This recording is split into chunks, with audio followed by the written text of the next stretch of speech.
to have a diagnosis of hypospadias, we need not need any sorts of investigation.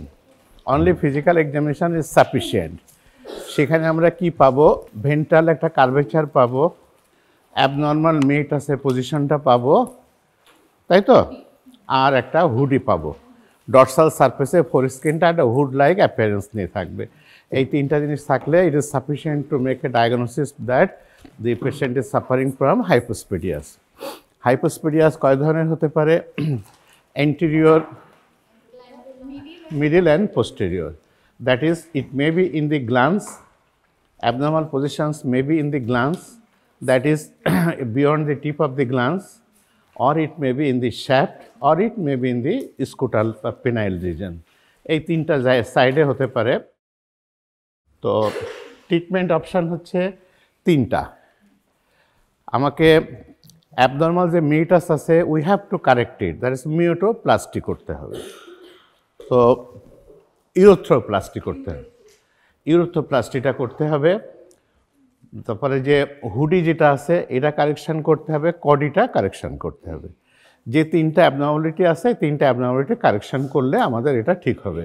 শুধু যে আমাদের ইউরেথাল মিউটাসটাকে replace করলে হচ্ছে, ইটস নট দ্যাট, সাথে তোমাকে কডিটা কারেকশান করতে হবে এবং হুডিটাও কারেকশান করতে হবে। ভেন্ট্রাল যে কার্ভেচারটা থাকছে এটা তোমাকে আগে কারেকশান করতে হবে। এটাকে আমরা বলছি যে অর্থোপ্লাস্টি, ঠিক আছে?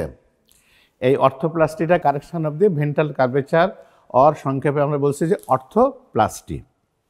সেটা আমরা কিভাবে করতে পারি? যে ভেন্ট্রাল যে টিস্যুটা আছে, যখন ভেন্ট্রালি একটা জিনিস কার্ভ হচ্ছে তখন ডরসাল সাইডটাও কার্ভ হয়ে যাচ্ছে। তো মেন আইডিয়াটা হচ্ছে এটুকু শুধু জেনে নাও যে ডরসাল সারফেসে যদি আমরা ওখানে কিছুটা ক্যারিশমা করে ওটাকে সোজা করে দিতে পারি, it is the idea, nothing else. ওখানে তো আমরা কোনো স্প্লিন বসাতে পারবো না। তো সেখানে ventral tissue including the shaft of skin, dartos muscle, corpus spongiosum, urethral plate and overlying tunica may be shortened relative to the dorsal surface. এইটা হচ্ছে ডিফেক্ট। ভেন্ট্রাল সারফেসে যে জিনিসগুলো থাকে সেগুলো short in relation with the dorsal surface. Ventral curvature occurred in 11% of primary distal cases, 30% mid-shaft and 81% proximal hypospadias. Hypospadia যদি proximally হয় এই ventral curvature-টা বেশি হয়। In 81% ক্ষেত্রে it is present. Pre-operative assessment cannot accurately predict either the extent of the curvature or the means required for the stenting. তাহলে দেখো এটা কতটুকু একটা মানে হোপলেস সিচুয়েশান যে আমরা এটাকে কখনো ওই প্রি অপারেটিভ অ্যাসেসমেন্টটাকে আমরা কমপ্লিট করতে পারছি না।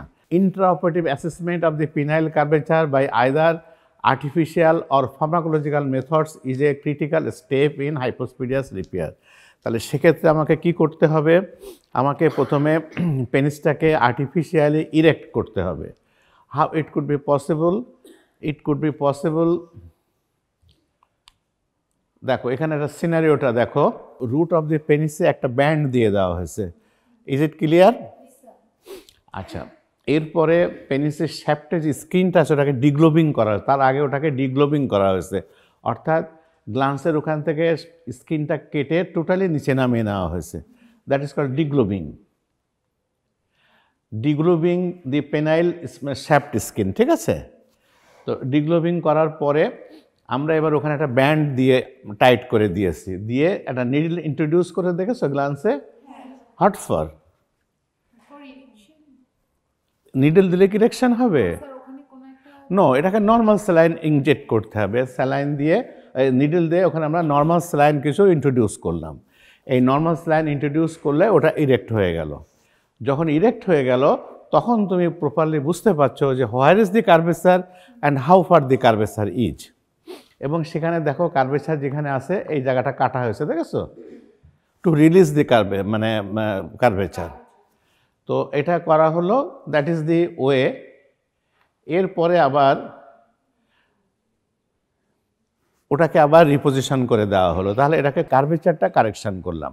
এটা করা হচ্ছে কিন্তু ভেন্ট্রাল অ্যাসপেক্টসে, বিকজ ভেন্ট্রাল অ্যাসপেক্টসে যে জিনিসগুলো আছে এগুলো দে আর সামহট শর্টেন্ড দেন দি ডরসাল সারফেস। ওইগুলোকে যদি আমরা রিলিজ করে দিতে পারি, আইডিয়া ইজ দ্যাট, শুধু এইটুকু জেনে রাখো, ভেন্ট্রাল সারফেসে ডিগ্লোভিং করার পরে যে স্কিনে পেনিসের যে স্ট্রাকচারগুলো পাওয়া যাচ্ছে, ওখানে আমরা যে জায়গাটায় কার্ভেচার দেখতে পাচ্ছি ওখান থেকে ওটাকে আমরা রিলিজ করে দিচ্ছি, সো দ্যাট ইট বিকাম লেনদেন অ্যাজ ডরসাল সারফেস।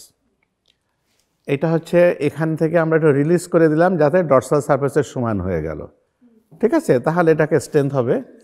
এই আইডিয়া নিয়ে এই কাজটি করা হচ্ছে।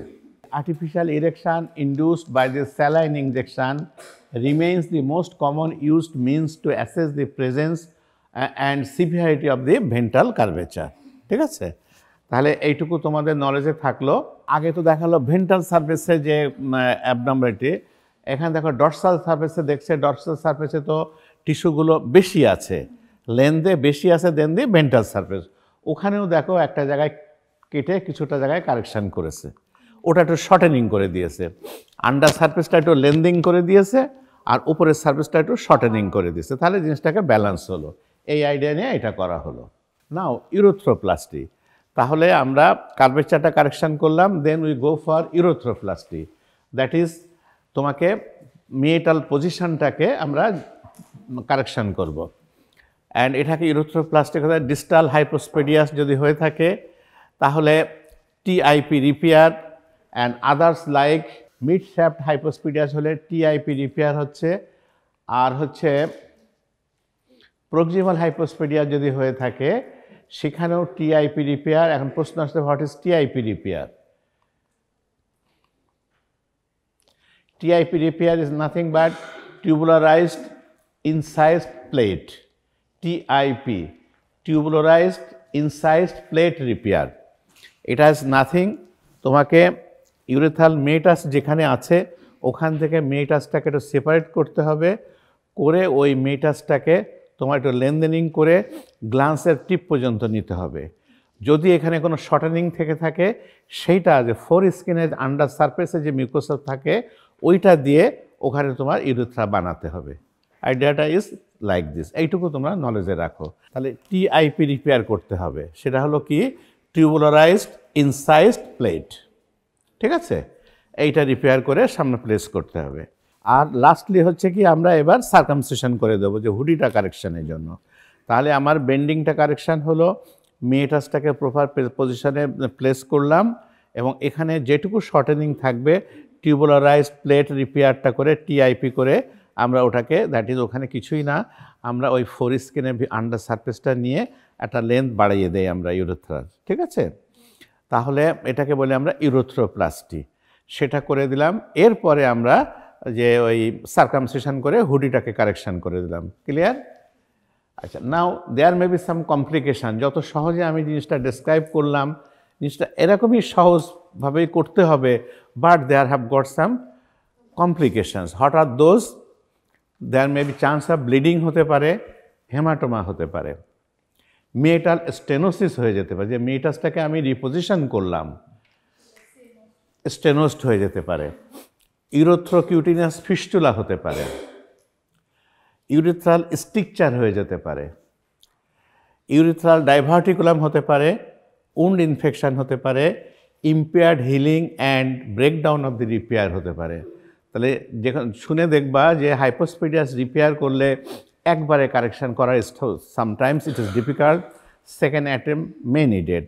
যদি সেকেন্ড অ্যাটেম্প লেগে থাকে it is not harm, second অ্যাটেম্পটা কমনলি লেগে থাকে, তাহলে ইট ব্লিডিং হতে পারে, হেমাটোমা হতে পারে, মেটানাস the chance of meatal stenosis, urethrocutaneous fistula হতে পারে, ইউরিথ্রাল স্ট্রিকচার হতে পারে, ডাইভার্টিকুলাম হতে পারে, wound infection, impaired healing and breakdown of repair, ঠিক আছে?